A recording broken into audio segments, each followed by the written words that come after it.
بسم الله الرحمن الرحيم.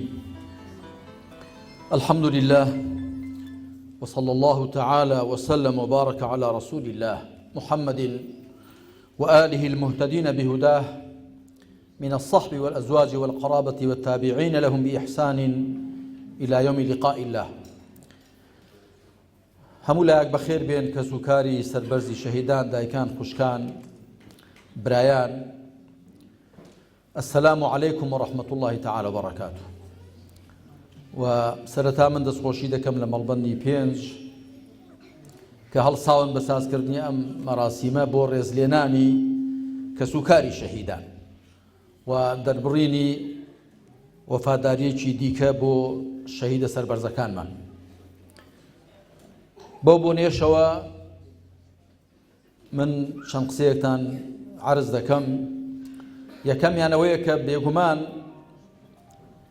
ئەوانەی کە لە پێناوی خوای پەروەردگاردا و لەژێر بەیداغ و عەلەمی پێغەمبەری سەروەردا صلی الله عليه وسلم، بەیداغی لا إله إلا الله محمد رسول الله، گیانی خۆیان بەخشیوە، حەقیان لەسەر هەموو کەس هەیە.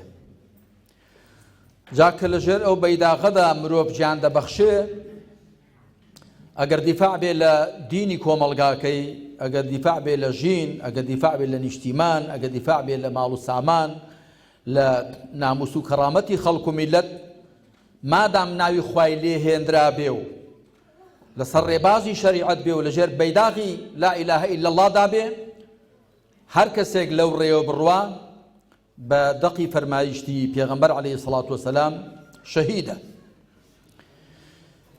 وەکو پێغەمبەر عەلەیهی سەڵات وسەلام دەفەرموێت: من قتل دون دينه دون دمه دون ماله دون عرضه فهو شهيد. فەرمایش لەو بارەوە زۆرە، کەسێک لەسەر دینی، لەسەر ژیانی، لەسەر ناموسی، لەسەر ماڵ و سامانی بکوژرێ شەهیدە. بەو مەرجەکە بۆ خۆی ئەهلی ئیمان بێ و ڕێیەکەشی ڕێی ئیسلام بێت. شەهیدانمان حەقیان زۆرە لەسەرمان و یەشێک لە حەقەکانیان ئەوەیە کە ئێمە یادیان بکەینەوە، دوعای خێریان بۆ بکەین کە ئینشاڵڵا ئەوان لە پلە بەرزەکانی بەهەشتن، بەڵام بە دوعای ئێمە پلیان بەرزتر دەبێتەوە.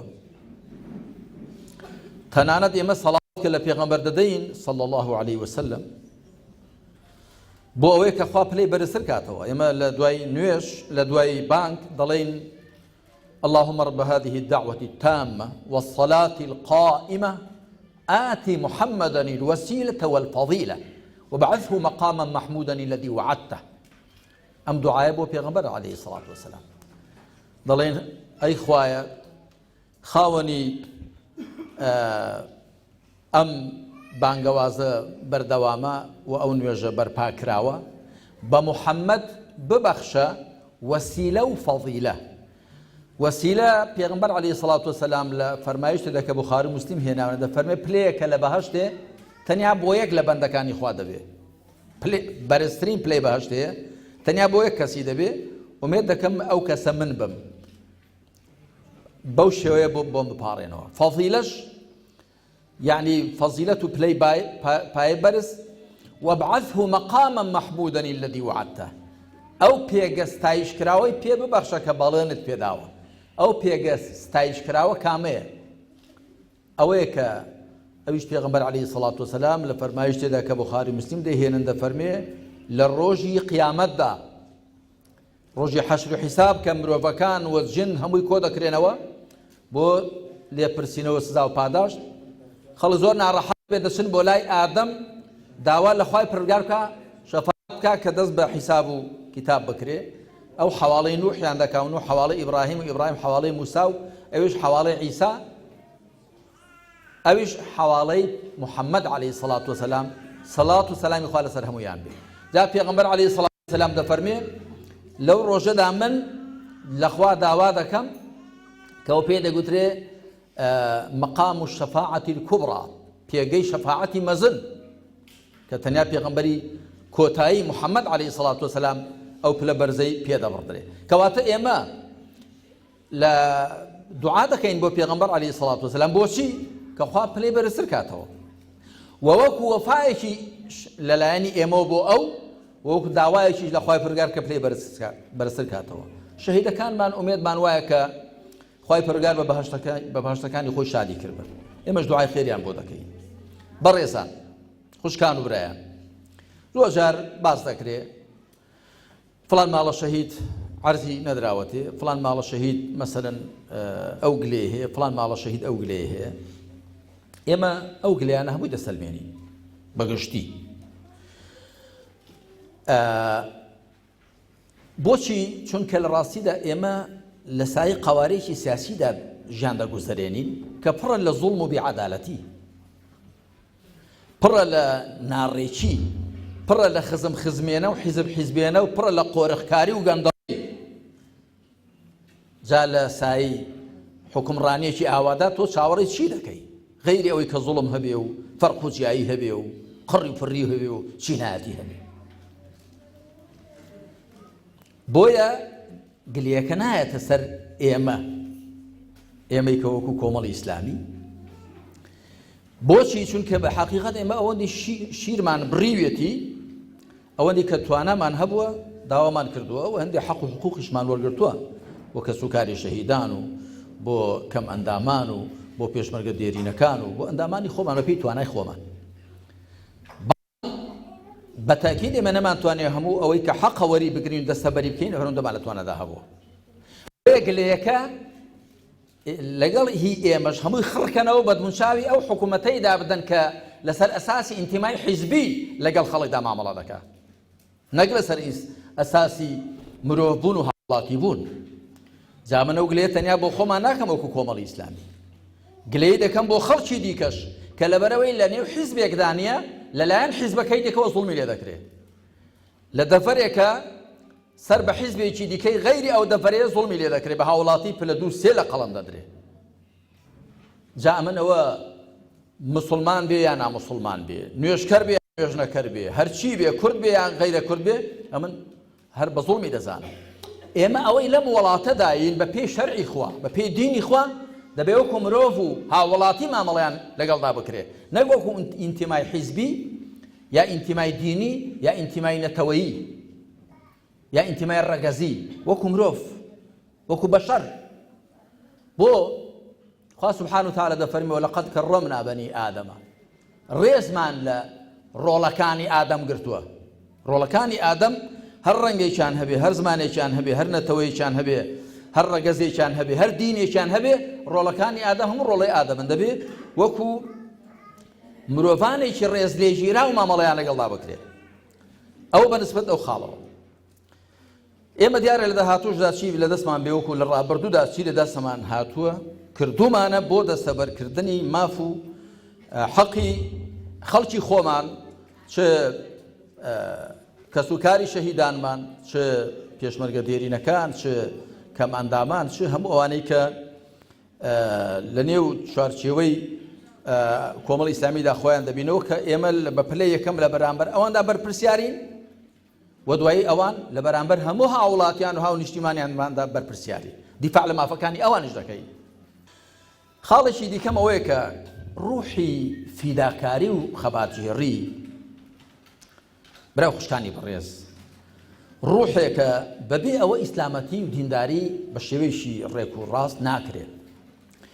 مەبەستمەوە ئێمە ئێستا چەکمان پێ نییە، مەقەڕی عەسکەریمان نەماوە کە ئەو حیزبە عەلمانیانەش ئەگەر ڕاستیان کردبا دەبێ وەکو ئێمەیان کردبا. ئێمە گوتمان تا لە ڕابردوودا چەکمان لە دژی ڕژێم هەڵگرتووە کە ڕژێم ڕووخا چەکمان دانا، لە دژی ڕژێم چەکمان هەڵگرتووە. ئەوانیش دەبێ ئەو هێزی چەکداری کە هەیەە لە نێو دامەزراوەیەکی نیشتیمانیدا هەمویان کۆ کردبایەوە.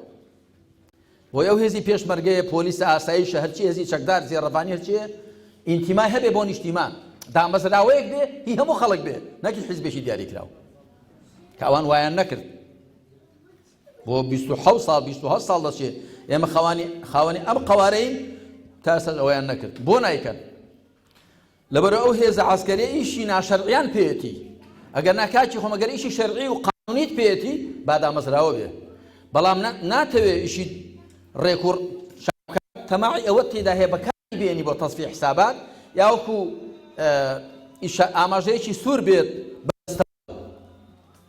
ئەوە تۆ ئیشی ئەوەت پێێت گەر ناگە ڕازەکەی بیکە بە دامەزراوەیەک با هێزی پێشمەرگە هێزی هەموو لایەکن کوڕ و خزمی هەموو لایەکمانن نابێ حیزبێک بن نابێ هی دەڤەرێک بن نابێ هی کۆمەڵە خەڵکێک بن جا ئەم ڕۆحی فیداکاریە بەڵێ ئێمە ئێستا چەکمان پێ نییە بەڵام ڕۆحە فیداکاری و جیهادیەکە دەبێ هەر هەبێ ئەوە داینەمۆی دینداری موسڵمانەتیە تەماشا بکەن لە سوورەتی شوڕادا خوا سوبحانه وتعالى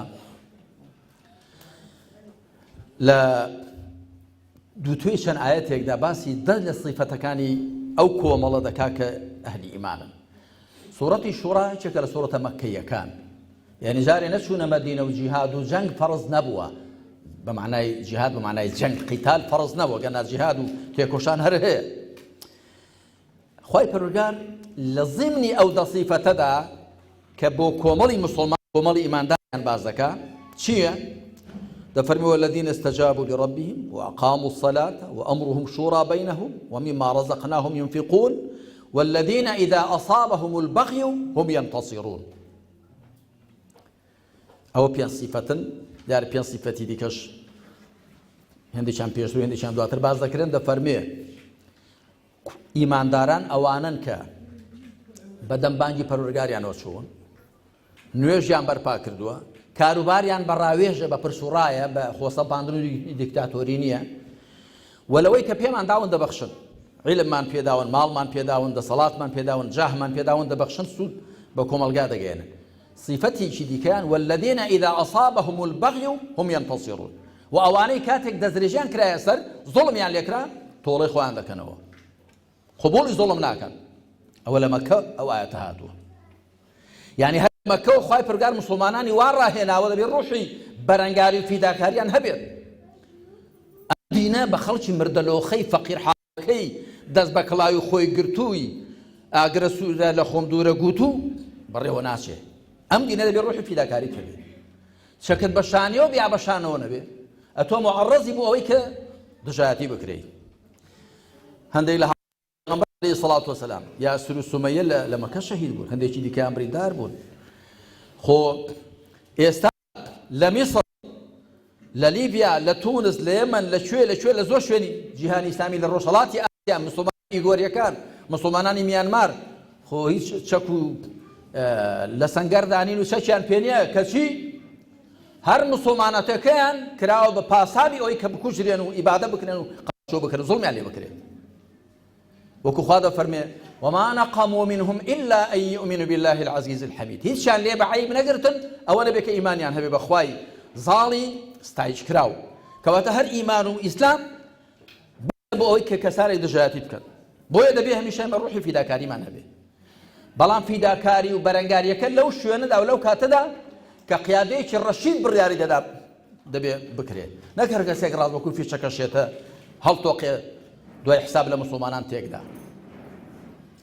ئەگەر نا بەبێ فیداکاری بەبێ لە خۆبردووی بەبێ ئامادەی هەبوون بۆ ئەوە کە تۆ سەر و ماڵ لە پێناوی خوادا ببەخشی دینداریت بۆ ناکرێت بە پخەیەکی بسڵەمیەوە بە تۆزە ترسێکی بپڕیشەیەوە بە تۆزە تەماعێکی تەسلیمی خۆ بەدەستەوە بدەیت دینداری چۆن بۆ دەکرێت ئەم دینە دینێکی عەزیزە خوایەکی عەزیز ناردوویەتی بە پێغەمبەرێکی عەزیزدا بۆ ئوممەتێکی عەزیز ولله العزة ولرسوله وللمؤمنين خوای تەعالی باسی قورئانش دەکا وإنه لكتاب عزيز ئەم کتێبە عەزیزە عەزیز یعنی باڵا دەست و زاڵ خوایشی خاوەن ئەو پڕی عیزەت ناردوویەتی بە پێغەمبەرێکدا عەلەیهی سەڵات وسەلام کە خاوەن عیزەت بۆ ئوممەتێک و بۆ مسلمانانێک کە خاوەن عیزەتن عیزەت یعنی زبری و بەهێزی و بەدەماری و تەسلیم نەبوون و خۆ بەدەستەوە نەدان ئەمە ئینشاءڵڵا هەروە دەبین هەرواش بووین و ئەو خۆ بەدەستەوە نەدان و تەسلیم نەبوون بە زوڵم و بێدەنگ نەبوون لە بەرامبەر زوڵم و